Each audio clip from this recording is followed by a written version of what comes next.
There was a show that aired on the FX network from June 23, 2011, until it was gracefully ended on August 13, 2014, after being canceled by FX.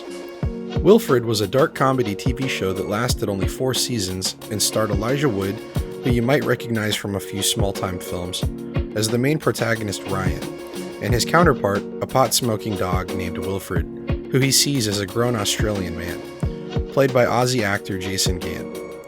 The show was originally an art house-style short film made by Gann and his good friend Adam Zwar, who played Adam, the character who Ryan would later be based on in the American adaptation of the show.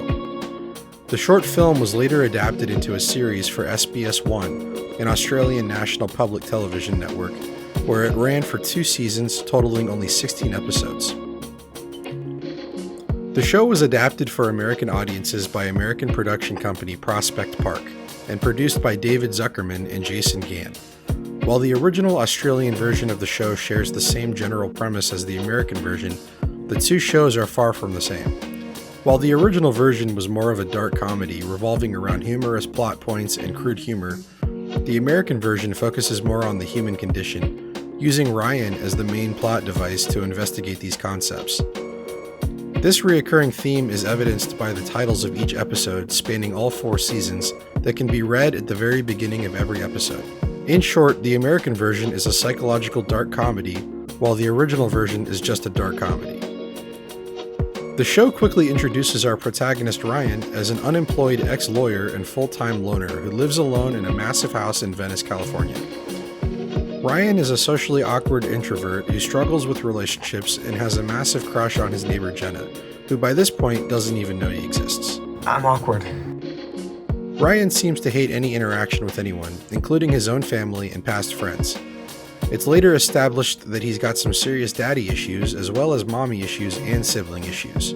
All of this leads to Ryan attempting suicide in the first act of the first episode of the show, as the song Raining in My Heart by Buddy Holly plays in the background, kicking off the theme of the show as being a dark comedy.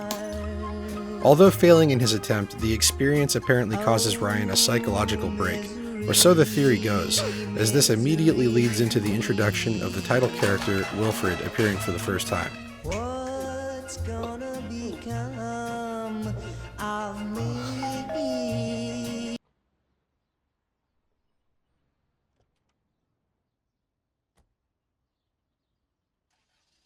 For the remainder of the video, I'm going to be going into spoiler territory.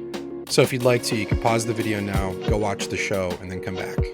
Unlike the original Australian version of the show, the American adaptation wastes no time digging into the origins and existence of Wilfred. Is he a ghost? A hallucination? A god? A divine entity come to Earth to cause Ryan never-ending pain and torment? Or is he a redeemer, an entity come to set Ryan free from himself? Thunder! How did you do that? Lucky coincidence! Or is Ryan just completely insane? A psychotic lunatic who sees visions of a man walking around in a dog suit? This question is addressed again and again throughout the show, and as we walk through the rest of this video, I'm going to attempt to prove several theories of mine, as well as disprove some others. As we know, the show opens with Ryan attempting suicide by ingesting an entire bottle of pills. We find out not long after that Ryan was given these pills by his overbearing sister Kristen, who lets us know that they were in fact placebo sugar pills, as it would be unethical to prescribe pills to family members. The show heavily suggests to us that it was this moment which provoked Wilfred's sudden appearance to Ryan, as we first meet Wilfred only hours after Ryan's attempt on his own life. This obviously leads us to question whether or not Ryan is dead and is now existing in some sort of limbo-like dimension, wherein Australian men in dog costumes can be seen walking around. Am I dead? Ah!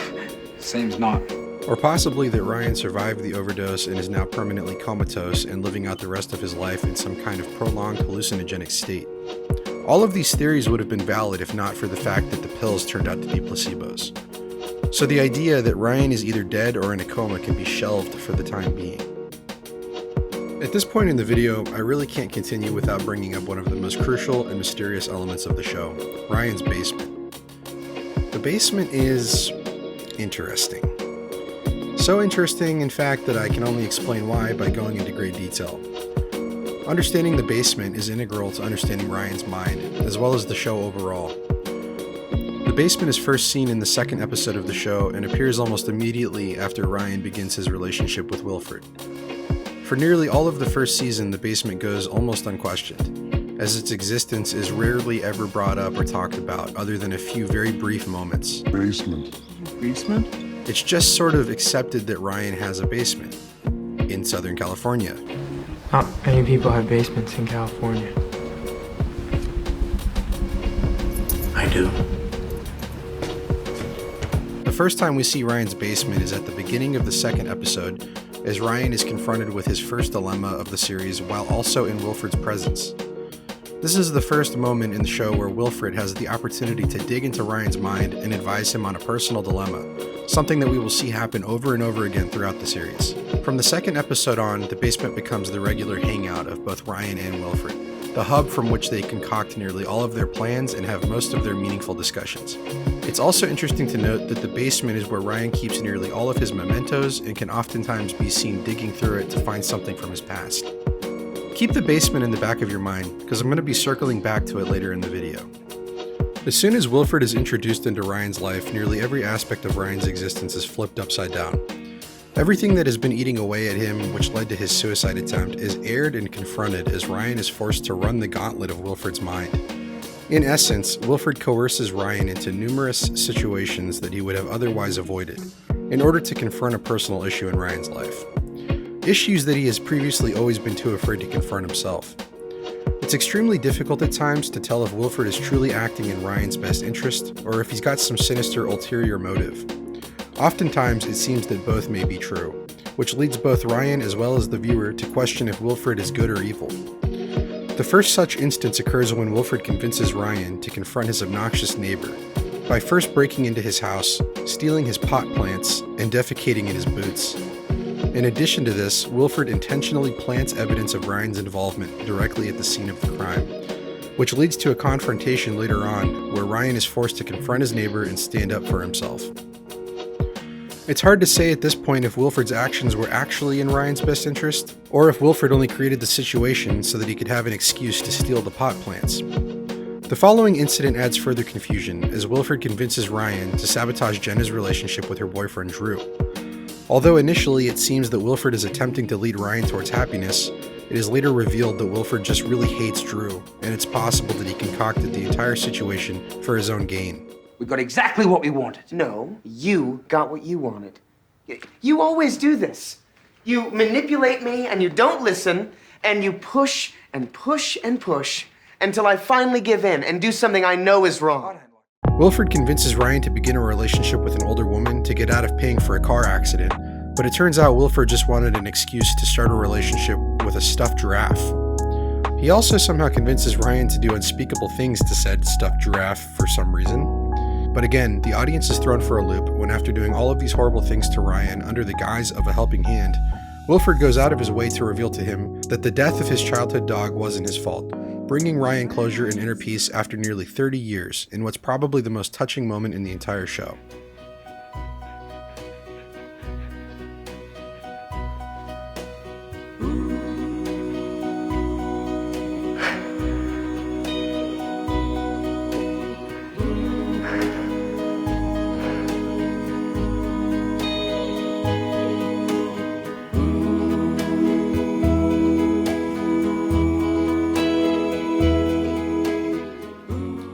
It doesn't take the show very long to bring up Wilfred's existence once again.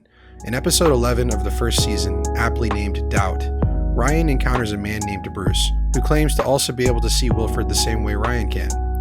I see him too. And I hear him. I hear the things he says.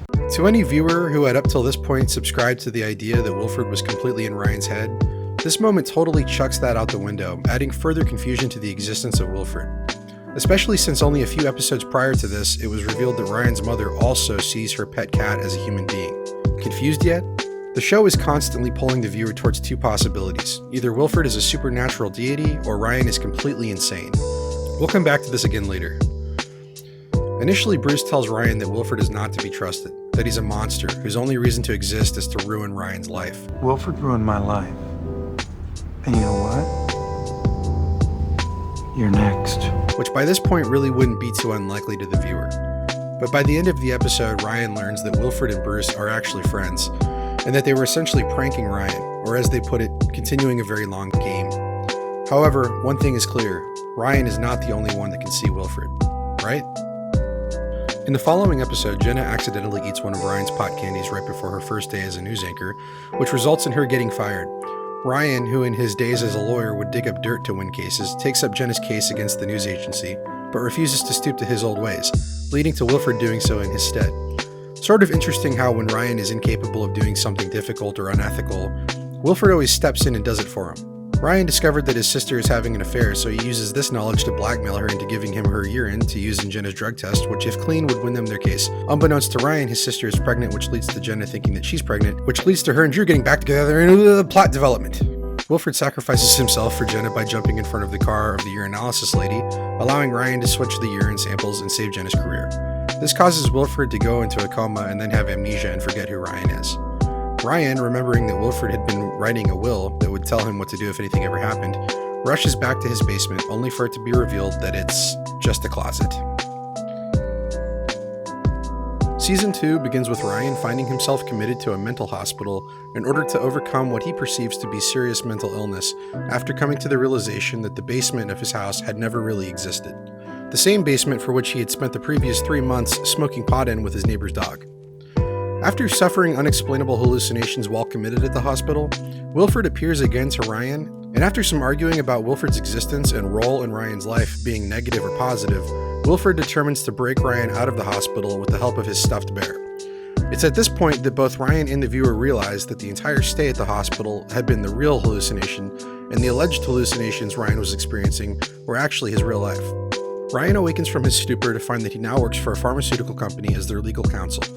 Looking back at the previous scene after understanding that this was all a dream, you'll notice an interesting little nod to the film The Matrix, wherein Dr. Eddie, played by Robin Williams, offers Ryan a blue pill to keep him trapped in the dream world. It's not your fault. It's not your fault. Wait, that's from Good Will Hunting. Holy shit! You're Robin Where's the Williams! goddamn sedative? After Ryan wakes up, he immediately rushes back home to the closet door which he once believed to be a basement. However, after noticing some light streaming through the closet, he discovers that it is in fact a basement after all, and that at some point in his dream state, he must have boarded it up to look like a closet to escape his problems and to forget about Wilfred altogether. He then rushes down to the basement and finally reads Wilfred's will, which turns out to only be one single sentence. Ryan visits Jenna and Drew, who are now planning their wedding, even though Jenna realized that she wasn't actually pregnant.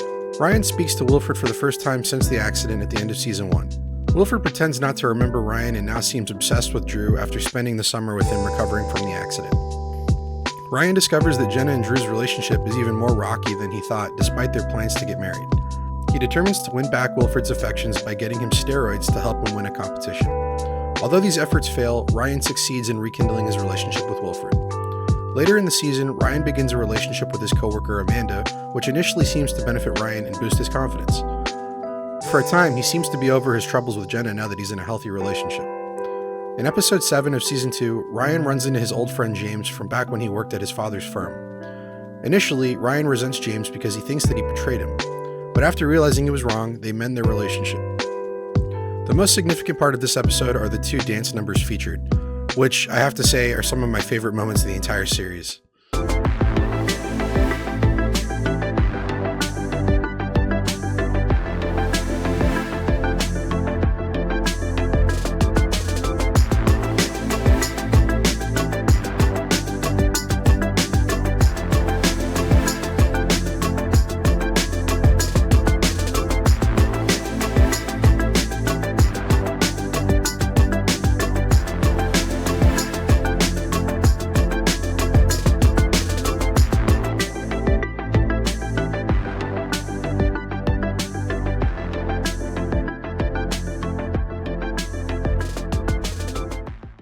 Episode 8 of Season 2 begins with Wilfred suggesting that something terrible is about to happen, that the end of the world is imminent. Initially, Ryan ignores this omen as being just another one of Wilfred's antics.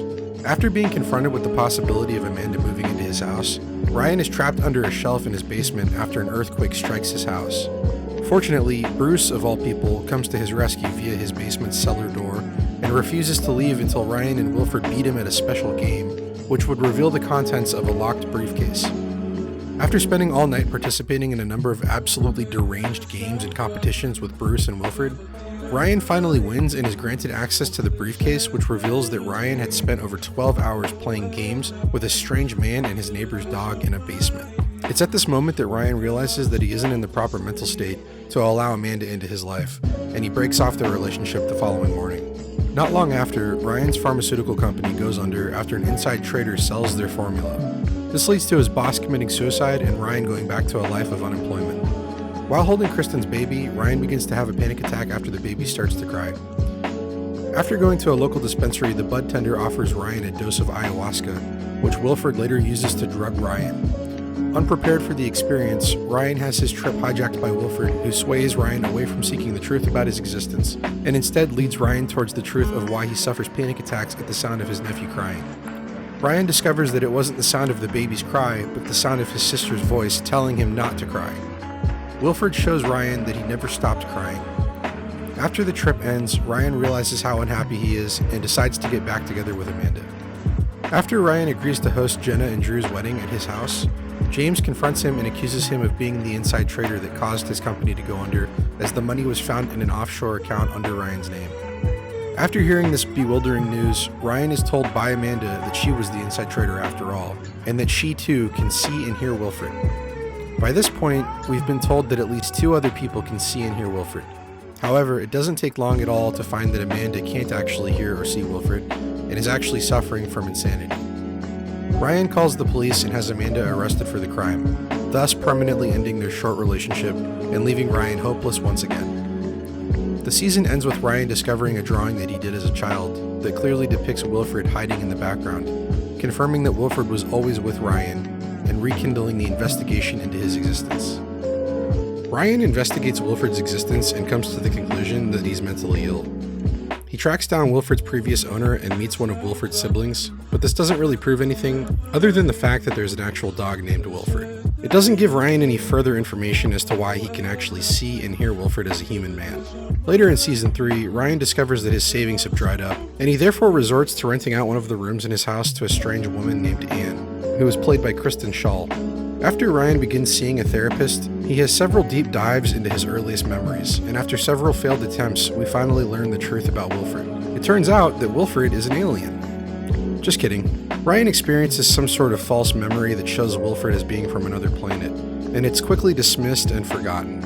Towards the end of season 3, Jenna and Drew's house mysteriously catches on fire. Ryan runs into the house and rescues Wilfred, who admits to starting the fire in order to save Jenna and make himself look like a hero. After saving Wilfred's life, Jenna kisses Ryan and then, in a state of shock, runs out of his house. In the finale of season 3, Ryan discovers that his father had employed Anne to bug his house with hidden cameras and had been spying on him, seeing him speak to Wilfred and doing an unknown number of strange things. His father comes to his house to try to separate him from Wilfred and possibly check him into an institution, but ends up slipping on Wilfred's favorite ball and falling down the stairs to his death. After this point, Ryan goes to his father's office and finds a strange note with a mysterious address, which leads him to an unknown location, where Ryan finds a physical statue of Wilfred, leaving the season on a cliffhanger. After discovering the mysterious statue, Ryan is chased by 3 evil versions of Wilfred into a blue barn, where Wilfred appears and throws Ryan off of a ledge. Ryan awakens to find that not only was the statue and everything that happened a hallucination, but that it was actually him that fell down the stairs and not his father. Ryan discovers that his father is still alive and wants Ryan to come work for him, to which Ryan accepts despite Wilfred's protest. Ryan receives an anonymous email inviting him to an unknown location. He goes behind his father's back and travels to this location with the company of Wilfred, and is met by 3 children dressed in dog suits, who tell Ryan about a secret cult that worships a dog called Madamon. Riddiman. Matt Damon? The god's name is Matt Damon? Wow, that is a crazy coincidence. 2 gods, the same name. After this point, Ryan receives a call from his father telling him that he knows that Ryan was with Wilfred and that he was on his way to take Ryan to get help. However, during this phone call, Ryan's father gets in a car wreck and dies. It is then shown that Wilfred betrayed Ryan by emailing a photo of both him and Ryan to his father. After his father's death, Ryan begins going through all of his bank statements and financial transactions, and discovers that he had been sending large sums of money every month for 30 years to an unknown recipient. His father's assistant then gives Ryan the key to a file lockup, which leads him to a scientist named Dr. Grummins, who's played by Rutger Hauer, who played Cardinal Rourke alongside Elijah Wood in Frank Miller's Sin City, which I thought was pretty interesting. Earlier in the series, Ryan takes ayahuasca, and the spirit guide is played by Bradford Claude Dorff, who played Wormtongue along Elijah Wood in The Lord of the Rings. Ryan believes that Grummins will be able to give him further information regarding the cult and the dog god Matamon. After Grummins correctly identifies the statue as being Matamon, he forces Ryan and Wilfred to undergo an experiment before he'll divulge any further information. This leads to some of the most insane moments in the series. After a group of scientists begin doing shock therapy on Wilfred and essentially torturing him, Ryan becomes disturbed and withdraws Wilfred from any further experimentation. After a brief argument with Wilfred, Ryan witnesses him open a door with his paw, something that would be entirely impossible for a dog. Later in this video, I'm going to break down some of these types of moments a little bit more in depth. Ryan begins to question Wilfred and sees an earpiece in Wilfred's ear. This is a moment cut straight out of The Truman Show. Ryan can hear someone speaking into the earpiece and feeding Wilfred lines as Wilfred continues to tell Ryan how much he cares about him and that he would never do anything to harm him. And the last thing I'd ever do is lie to you. And the last thing that I would ever do is lie to you. Ryan sneaks away and is confronted by his sister Kristen, who karate kicks the shit out of Ryan and tries to stick a needle in his arm. At this point in the episode, upon my first viewing, I was completely shocked. This was it. This was the answer to everything. Ryan manages to stick Kristen with the needle and hides her body in a locked room where he finds dozens of familiar artifacts from his life. He continues down a hallway and finds what looks like the backstage of a movie set and a rack of dog suits, wigs, and other props. He comes across Wilfred having a full-on conversation with Jenna, who's now brunette. He follows Wilfred and watches as he takes the dog suit completely off. Ryan runs into another room and discovers a large storyboard with pictures of his house, his office, every significant area of his life, and all of the significant people in his life and his past, some of which are shown to be dead. It turns out that Ryan was the victim of a cruel psychological experiment where he had been filmed and possibly put on a hidden camera TV show, and that Wilfred, Jenna, everyone Ryan knew and cared about had all been paid actors. Just kidding. Ryan wakes up and discovers that this was all a hallucination and that Dr. Grummins had drugged him in order to conduct experiments on him. Have you noticed a trend in this show yet? I just wanted to briefly point out how much I appreciate this episode, particularly the scene with the wall of photos. If you stop the show and look at the photos, you'll see various little funny Easter eggs. For one, nearly all of the photos of Ryan's friends and family appear to be their respective actors' actual professional headshots. You may have noticed that the actors playing Bruce and Ryan's mother were switched in season 4 due to casting issues and scheduling difficulties. There's a nod to this on the wall of photos as well. And my favorite of all was the inclusion of Adam Zwar, who apparently died in the same experiment as Ryan. That's just awesome. Just fantastic writing. I love it. After Ryan awakens from the drugs, Dr. Grummins unloads a ton of information about the cult's origin and how it was connected to Ryan's father. It turns out that Ryan's father provided legal defense to the cult's leader, a man named Charles Smith, who was facing charges of tax fraud. The cult believed that a talking dog god would lead a chosen one to happiness. Grummins tells Ryan that the cult believed in not one dog god, but two. Matamon being the benevolent and loving god, and another dog god named Krungle, who was a trickster and a demon, who was set on destroying people's lives. In light of everything that he had gone through over the years, Ryan comes to the immediate conclusion that Wilfred had been Krungle the whole time. Later on, Ryan follows his dad's secretary in an attempt to discover who the money was going to that he was paying every month. A man appears and claims the money, and Ryan chases him for a way and eventually catches up to him, discovering that it was Bruce wearing an old man costume, who now looks like a completely different person. The money is quickly forgotten as Ryan is dumbfounded by this discovery. Shortly after, it's revealed that Bruce was actually a dog the entire time, exactly like Wilfred. We now know that there are two dogs that Ryan sees as human beings who can speak. Wilfred tells Ryan that he snuck a tracker chip in the money bag, and Ryan tracks its location, discovering Bruce in the old man costume again. Ryan attempts to remove the costume and discovers that Bruce actually really is an old man. Not only that, but it turns out that this old man isn't actually Bruce at all, but a completely different person who merely resembles Bruce. At the end of episode 7, Wilfred runs into the street and is hit by a car, causing him to lose one of his legs. Arms. Leg? Ryan takes Wilfred to the hospital where he discovers that Wilfred has lung cancer. Initially, Ryan takes an optimistic approach to Wilfred's condition, taking him on walks and helping him learn to climb stairs again. However, as it becomes more and more obvious that Wilfred is likely dying, he decides to say goodbye to his favorite teddy bear. Now, I'm not normally an extremely emotional person, but I have to admit, I was surprised at how powerful a scene could be involving a grown man in a dog suit saying his goodbyes to an oversized teddy bear. Not something I ever thought I would say. Ryan finally comes clean to Jenna about Wilfred's diagnosis, and initially she's infuriated with him. But this quickly turns into shared sorrow, and Jenna, who recently broke up with Drew, begins to kiss Ryan, and it seems like Ryan finally gets to have the girl he always wanted.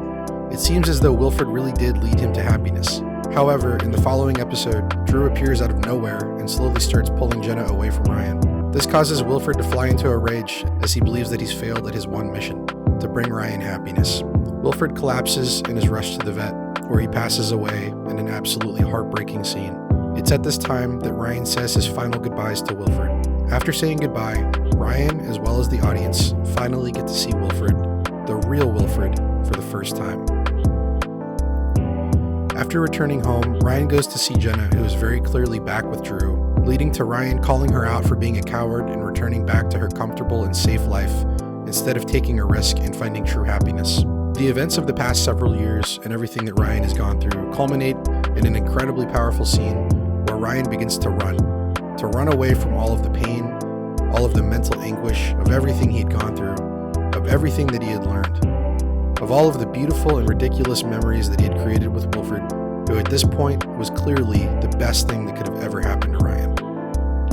Now, I'm not going to talk about the final episode just yet. First, we need to finally discuss some of the things I promised I would talk about previously and see if we can solve the mysteries of the show before we get to the end. The final episode of the show does answer a lot of questions, somewhat, but it doesn't ever really explicitly say anything for sure. It very heavily implies a lot and sort of spoon-feeds some of it to you.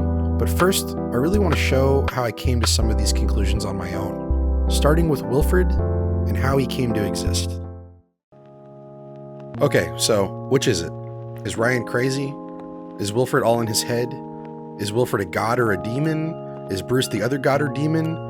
Was anything ever real? Was the basement real? Is Ryan in a coma? Is Ryan dead? Alright, so here's the answer. Ryan is completely insane. And I'm going to prove that to you right now, first by talking about the basement, which I promised would come up again in this video. My confidence in this conclusion is supported for the most part by what we know about Ryan's basement, as well as various other details that are either suggested, subtly hinted at, or shoved directly in your face. At the beginning of Season 2, Ryan, and likely the viewer, concludes that the basement absolutely does not exist, as it's very clearly shown to be only a closet at the end of Season 1. And then the show totally throws this idea away and shrugs it off as just being part of Ryan's mental breakdown. For the remainder of the series, it's never again suggested that the basement is only a closet. But by simply paying attention to some pretty simple context clues, we can see that without a doubt, it is in fact a closet. The first point I want to make regarding the basement is the fact that throughout the entire series, not one person other than Ryan, Wilfred, and Bruce are ever seen in the basement without the exception of Ryan's father. But this turns out to be only one of Ryan's weird schizo dreams. How is it that with all the people coming and going throughout the house, including Anne, who lived with Ryan for an entire season, none of them are ever seen going into the basement? It hardly seems like Ryan to bar a house guest from going into a significant area of his house. Anytime that Ryan ever mentions the basement to anyone, they seem confused and look at him like he's insane. There are multiple interesting angles from various different moments throughout the series where we get even more context regarding the downright confusing layout of Ryan's basement in regards to the whole of his property. Probably the most telling aspect of the basement's location and proximity to the rest of the house is the cellar door. There are two significant moments involving the door that give us just enough information to debunk any idea that this area really exists. If I were hypothetically insane, and if I was to hypothetically search the address of Ryan's house via the Los Angeles County website's database on property footprints, in order to gather information to create a scale 3D model of Ryan's house, and if I then hypothetically used said model to visually illustrate the entire next part of this video, it might look something like this.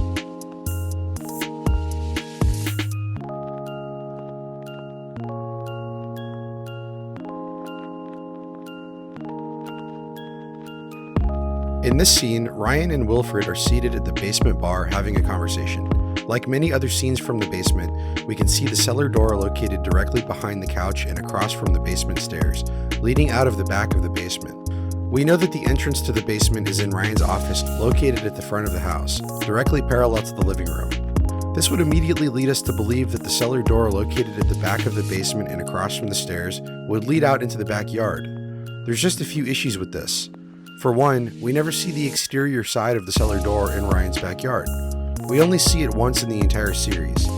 In episode 11 of season 1, Ryan pulls his car up to the left side of his house, parallel to the kitchen window, and for just a few seconds, we get to see the cellar door from the outside of the house. You'll notice, however, that it immediately raises a few concerns as its location makes absolutely no sense in proximity to the rest of the house and to what we know about the layout of the basement thus far.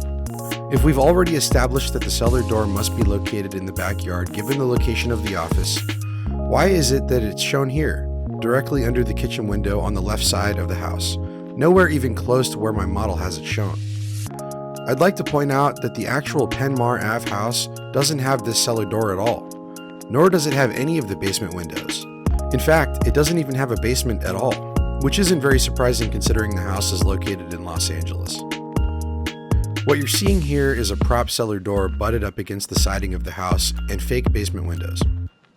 It's also interesting to note that it would appear that the owner of the house placed planters in front of where the fake windows would have been located, but if you look closely, you can see that the trim of the fake windows is still there. I guess the owner just never bothered to remove it. In the very next scene, you can see Ryan run up to one of the basement windows, directly between the dining area and living room windows.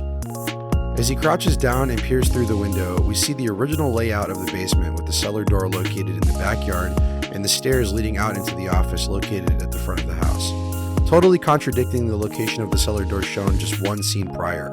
Initially, upon seeing the cellar door on this side of the house, I concluded that the stairs must be coming from Ryan's bedroom. But upon further examination, I found that the door in his bedroom leads into a bathroom. Picture where the location of that window was that Ryan was just looking through in the previous clip. Now I'm going to show you a clip from Delusion, the 6th episode of the 3rd season. In this clip, Ryan is looking through the exact same window as before, but this time from the inside of the basement. Now we know from the previous clip that this window is clearly located on the side of Ryan's house, but in this episode, when Ryan looks through the window, he's actually looking out at the backyard. In episode 5 of season 1, we get a very clear view of the back of Ryan's house from his backyard, and as you can see, there's no cellar door anywhere in sight. In my opinion, these mistakes are too glaring to be a mistake by the show writers, and are rather a nod to the fact that the basement doesn't actually exist. I'd like to think that this was the show cleverly showing its hand to the viewer rather than just lazy set design. Now that I believe that I've proven once and for all that the basement doesn't really exist, I'd like to go back and revisit a few moments throughout the series and point out a few things that I couldn't show you before. There's a moment in season 3, episode 7, when we see Ryan's dad snooping around the basement. Initially, this would derail the theory of Ryan's basement being in his head. However, we find that this was all just one of Ryan's stress dreams. Ryan is terrified of his father, and this was the show's way of expressing the level of stress Ryan experiences due to his father's involvement in his life. In season 2, episode 8, Ryan is trapped under a bookshelf in the basement after an earthquake hits his house. But after going back upstairs, he finds that no other part of his house or his neighborhood were affected by the earthquake. After being trapped under the bookshelf, Ryan is rescued by none other than Bruce, who enters the basement through the cellar door, which we know has no physical location. Now, I'm going to come back to Bruce and explain everything you need to know about him, but for the time being, let's just pretend like Bruce doesn't really exist. So the point being made here is that literally no one has ever been seen in the basement other than Ryan and his two imaginary friends, Wilfred and Bruce. Now, I'm going to show you a few interesting moments to prove once and for all that it's all in Ryan's head. Remember how at the end of season 1 it was revealed that the basement was really a closet, but then immediately after this we find out that the basement is in fact real and Ryan had to break through a bunch of studs and drywall to get back inside? Okay, so who put up that drywall and why? Did Ryan do it? Didn't he think the cellar door would eventually give it away? What reason would Ryan possibly have to turn his basement into a closet? The following clips are from after Ryan breaks into the basement at the start of season 2, and it is never suggested after this point that the basement is actually a closet. She loves me. She doesn't even know you. She only knows the you want her to know. Wilfred, this has to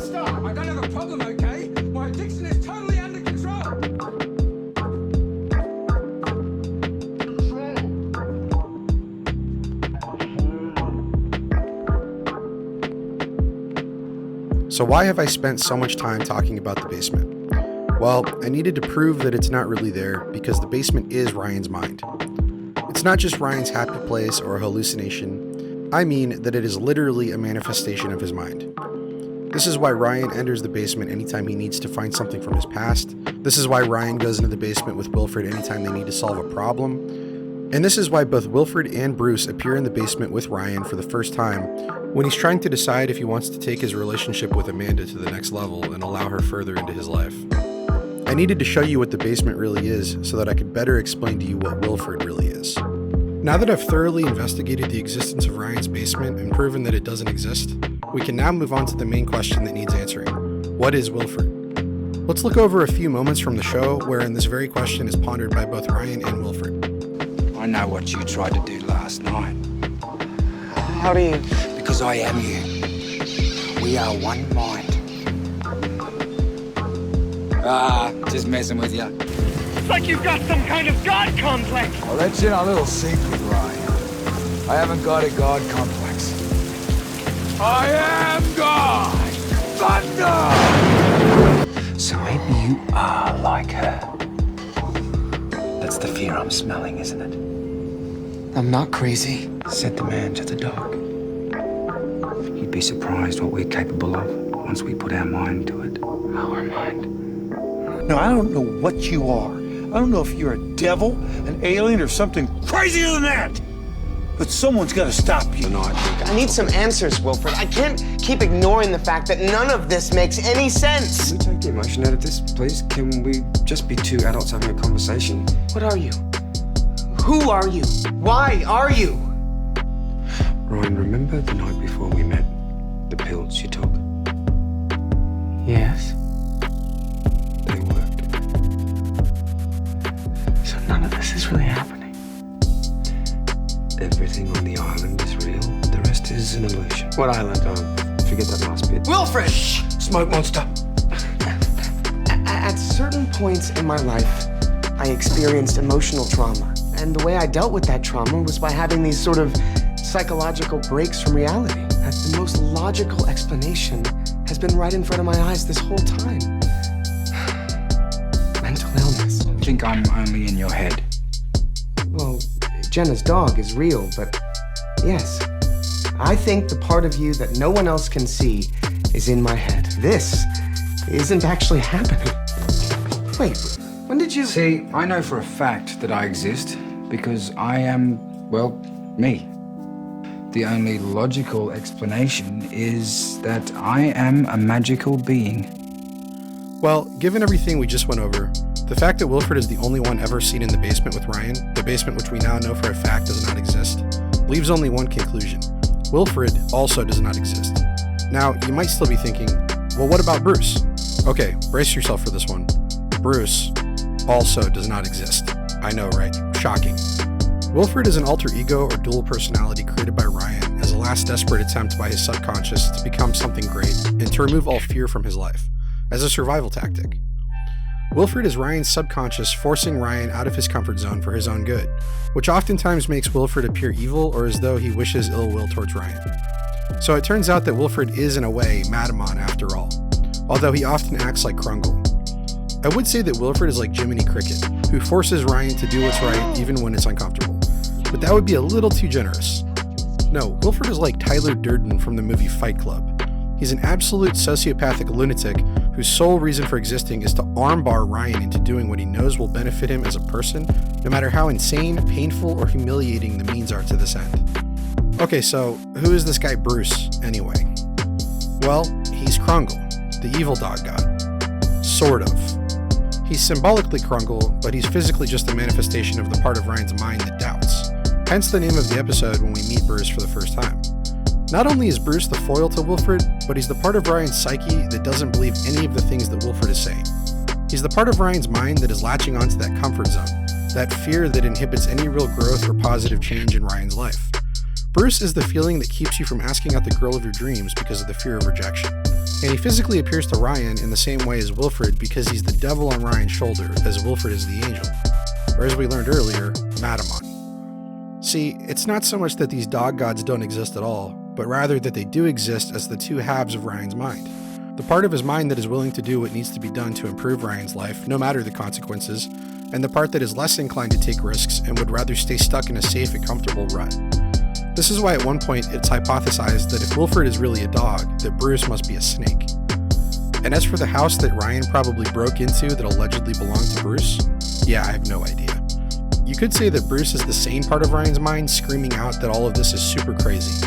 None of this makes any sense. If Wilfred is Ryan's brain trying to keep him alive, Bruce is the part of Ryan's brain that doubts everything that Wilfred says. Bruce proves that Ryan isn't just a schizo, he's a schizo with multiple personality disorder. This explains why Bruce is able to easily change appearances from Dwight Yoakam to William Baldwin. Very convenient for the casting director.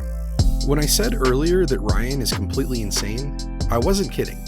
And I wasn't just saying that because the man spent 4 years pretending to be in an imaginary basement with a dog that he sees as a 6-foot Australian man in a dog outfit. When you finally come to the obvious conclusion that I've laid out in this video, that everything was always in his head, it makes rewatching this show extremely interesting. This new knowledge essentially breathes new life into the show and allows you to experience it all over again in a completely different way. There are certain events throughout the show which, upon my first viewing, totally perplexed me, because I had always assumed that anything Wilfred was doing was something that the actual dog Wilfred could have actually done. But when he does things like this,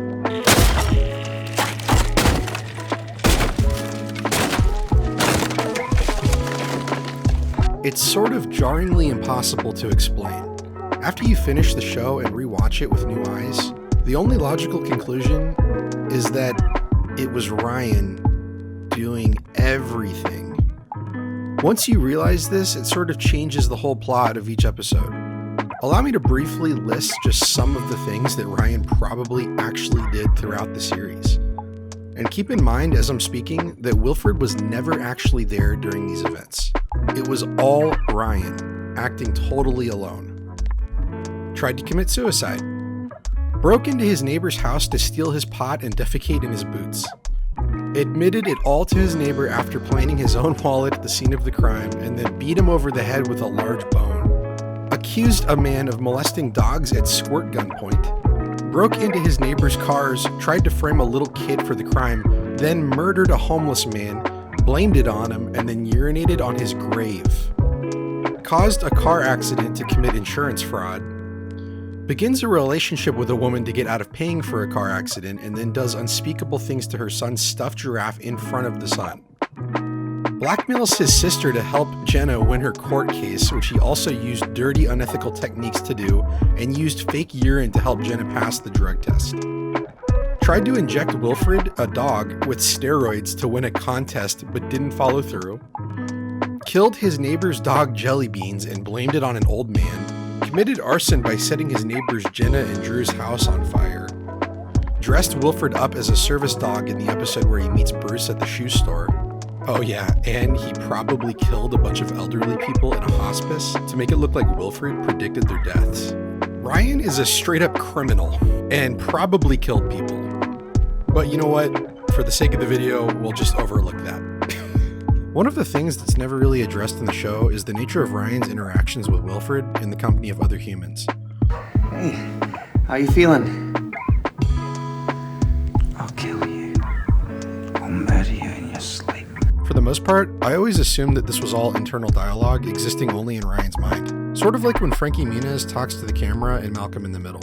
But there are a few unusual moments where this is thrown into question, such as when Kristen catches Ryan speaking to Wilfred, or when Arturo confuses Ryan's accusations toward Wilfred as being towards himself. This proves, at least in some part, that not all of the things Ryan says to Wilfred are internal, even if some are. So this leads me to question, is everyone around Ryan just politely ignoring the fact that he literally has full-on conversations with a dog? Or are they just assuming that Ryan is just joking? I have no idea. What I do know is that Ryan's father witnessed Ryan speaking to Wilfred on hidden camera and tried to check him into an insane asylum. So I guess we can just assume that everyone around Ryan probably thinks that he's a total whack job. Damn it, Wilfred, I will not let you it all over me again.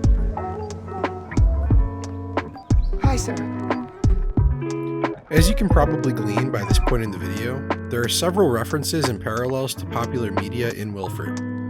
But there's one reference that I found particularly interesting, not just because of its obscurity, but because of the message that it evokes within this particular episode. In episode 12 of season 1, Ryan begins a relationship with Cinzia, a woman he meets at the beach who asks him to move to Italy with her and leave his life behind as he knows it. This creates a dilemma for Ryan, who is still committed to pursuing Jenna. As you can probably imagine, Wilfred steers this decision almost entirely. Now, by this point in the series, we're still in the first season, and it's not yet known if Wilfred is good or evil, if he's trying to lead Ryan towards happiness, or if he's actively seeking Ryan's destruction. But by simply paying attention to the red balloon seen throughout this episode, you'll notice that it only appears when Wilfred is guiding Ryan's decisions. It almost hovers over Wilfred. The Red Balloon was a French film made in 1956 by Albert Lemeris. It tells the story of Pascal, a young boy who on his way to school one morning discovers a large red balloon. A balloon which, although being an inanimate object, turns out to have a mind of its own. The balloon follows Pascal everywhere he goes, constantly guiding him and influencing the events to follow. At one point, the red balloon follows him to school and gets him in trouble with his teacher. It follows him to church and gets him in trouble with the beadle. It even seems to guide him towards love. Eventually, the red balloon leads Pascal to be attacked by a pack of bullies who destroy the balloon. But after the death of the red balloon, it is reincarnated as hundreds of balloons who rescue Pascal and lead him away towards happiness. So just by understanding this subtle and obscure reference, you could have very well known the answer to who Wilfred was all the way back in season 1.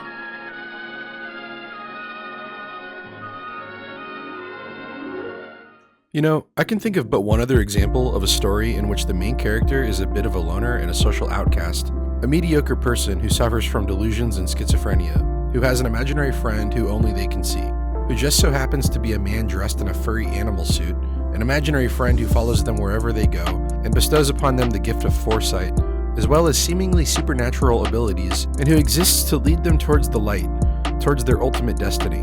This isn't necessarily a direct reference per se, but I can think of but one other example of a skinny, introverted loner with schizophrenia who sees a 6-foot-tall man in a furry gray animal suit who follows him around, convinces him to do terrible things for his own good, and talks to him about the end of the world and even time travel.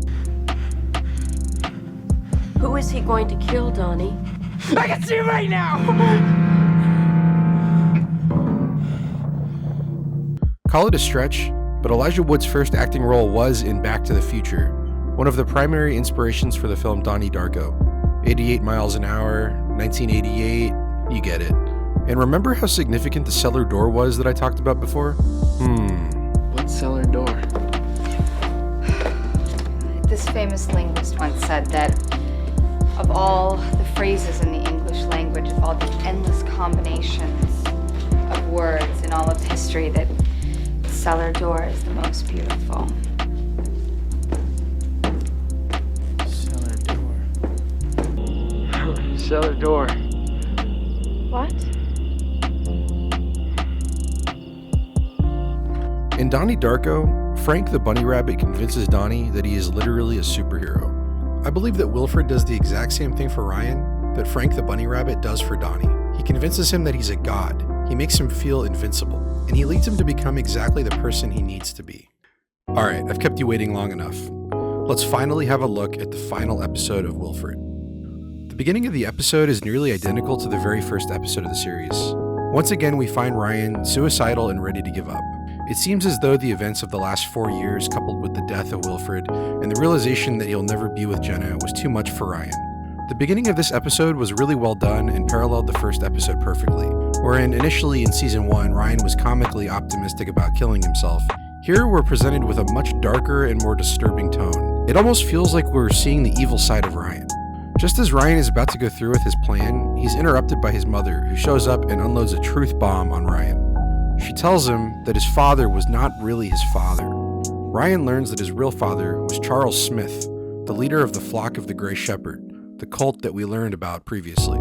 After his mother leaves, Wilfred suddenly appears out of nowhere. Ryan quickly discovers that not only is Wilfred still unseen by everyone other than himself, but that the actual dog Wilfred is also not present. This is a seemingly spectral version of Wilfred existing solely in Ryan's mind. Wilfred tells Ryan that he was in fact a god after all, and that he was coming back to visit Ryan one last time to bask in the glory of successfully bringing him happiness. After Ryan tells Wilfred that Jenna dumped him, Wilfred determines to make one last attempt at bringing him happiness. He leads Ryan to an unknown but familiar location, a large blue barn, exactly like the one seen in Ryan's childhood drawing. Ryan attempts to break into the barn and is confronted by a man who allows him into his house to use the phone. It's here that Ryan discovers a photograph of himself as a baby, the very first baby photo he'd ever seen. It's at this time that we learn that the man is actually Charles Smith, Ryan's real father. Charles takes Ryan into the barn and begins showing him photos of himself as a baby, and all of the different leaders of the flock of the Grey Shepherd. Ryan finds a photo of Bruce, or Shane, who Charles explains was blackmailing Ryan's father with the truth of Ryan's childhood for years, and that he always played the evil god in the cult's rituals. Ryan then comes across a photo of Wilfred, or the man who inspired Wilfred, that is, Richard, and Charles explains that he always played the good god in the rituals, Madamon. Charles explains that he is utterly, hopelessly insane and is now taking dozens of pharmaceuticals to maintain his sanity. He explains that there is no dog god or chosen one, and that it was all the creation of a very sick mind. There's no dog god. I just made all that up. Oh, just the insane creation of a very sick mind. Oh, really? Yeah, let's hear. Yeah, let's hear.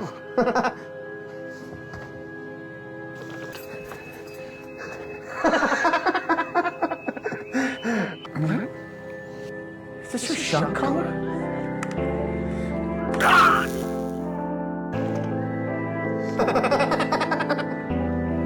Stop! He then attempts to flee from Wilfred, who he now knows is nothing more than a schizophrenic hallucination. For several days, Ryan avoids Wilfred completely, until eventually Wilfred disappears entirely. Ryan realizes that life without Wilfred isn't a life at all, and he eventually begs for Wilfred to return. Wilfred does return to Ryan, and they have a totally fresh start and completely mend their relationship. We can't go back to the way things were. You mean I tell you the right thing to do, you ignore me, so I make your life a living hell until you have no choice but to do the thing I told you to do in the first place? Basically, yeah. Ryan walks into his office and opens the closet, or basement, door, and finally discovers the truth of its existence, which the audience is never shown. But luckily, we don't have to worry about that because I already solved that riddle for us previously. The final scene of the series shows Ryan and Wilfred in the basement once again. However, the basement isn't the basement anymore. Ryan has freed his mind, and now the basement can be anywhere. He's escaped from his comfort zone completely. Because that's all the basement really ever was. It was Ryan's comfort zone. It seems that Ryan has finally discovered true happiness, all thanks to Wilfred. And that's why the name of the final episode is the same as the very first episode. What a fantastic way to end the show.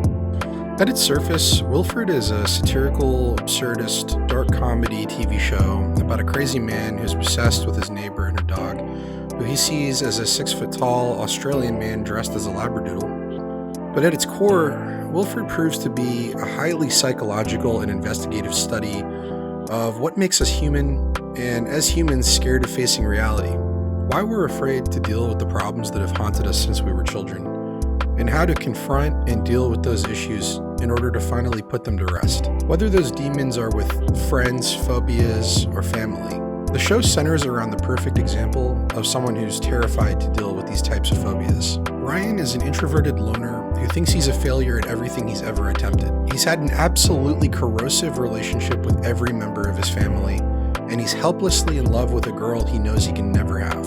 The show is about how someone at rock bottom finds themselves. I mean, truly finds themselves. Even if that means inventing an imaginary crutch, such as Wilfred, who might be just what he needed to push himself to where he knows he needs to be. At the end of the day, Wilfred is just an instinctual survival mechanism for Ryan. I mean, just think about the fact that throughout the entire show, Ryan was so caught up in all of the crazy things that Wilfred was getting him into that it seems like he completely forgot about the fact that he was on the verge of committing suicide the night before he met Wilfred for the first time. If there's one message that the show is screaming at the audience, it's this: face your fears, whatever they are. In fact, don't just face your fears, but run screaming at your fears and beat your fears into the ground no matter what it takes. Never let fear control your life. And take risks. Take big risks. Because without risks, you'll never grow as a person. If there's one thing that I've discovered in my own life, it's that 99.9% of all the regrets I've ever had, they were never things that I did, they were always things that I didn't do. And that's really the ultimate message and purpose of this amazing show. Don't ever let life pass you by because of fear. Take control of your life, and then maybe you might just find true happiness. But if there's one message I really want you to take away from this show, it's that Matt Damon is an American treasure. He's an amazing actor. Ben Affleck doesn't even hold a candle to Matt Damon. He's not even close to being as good of an actor. Ben Affleck sucks. Matt Damon is amazing.